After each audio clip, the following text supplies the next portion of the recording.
এটা লেখা আছে কপালে ওইটাই হবে, যে ভালো খেলবে ওই জিতবে, ওইগুলা নিয়ে টেনশন করতেছি না, যেটা কপালে আছে ওইটাই হবে।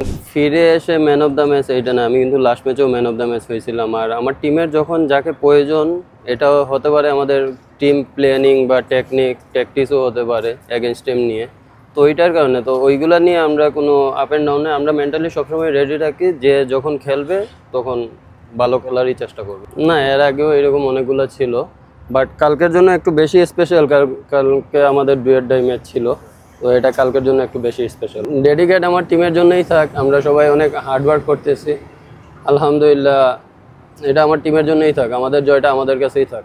যে ভালো খেলবে ওই জিতবে, ওইগুলো নিয়ে টেনশন করতেছি না, যেটা কপালে আছে ওইটাই হবে। স্পেসিফিকভাবে কাউকে সাপোর্ট করা বা কারোর জন্য দোয়া করে এটা প্রয়োজন আমি মনে করতেছি না। যেটা লেখা আছে কপালে ওইটাই হবে, আমরা এটা নিয়ে এত ভাবতেছি না, যা হবার তাই হবে। আমি আতিক ভাই, সত্যি কথা বলতে আমি সবসময় রেডি থাকি খেলার জন্য, যখনই সুযোগ আসে চেষ্টা করি নিজের সর্বোচ্চটা দেওয়ার, এবং আলহামদুলিল্লাহ অনেক সময় হয় অনেক সময় হয় না, বাট এটার জন্য আল্লাহ তবে লাখ লাখ শুক্রিয়া আমি যে এইভাবে পারফর্ম করতে পারি। আল্লাহ তো একজন আসেনি, তো ওনার শুক্রিয়া তো আদায় করতে হবে, তাই আমি হাত উঁচু করে ওনাকেই কৃতজ্ঞতা জানাইতেছিলাম।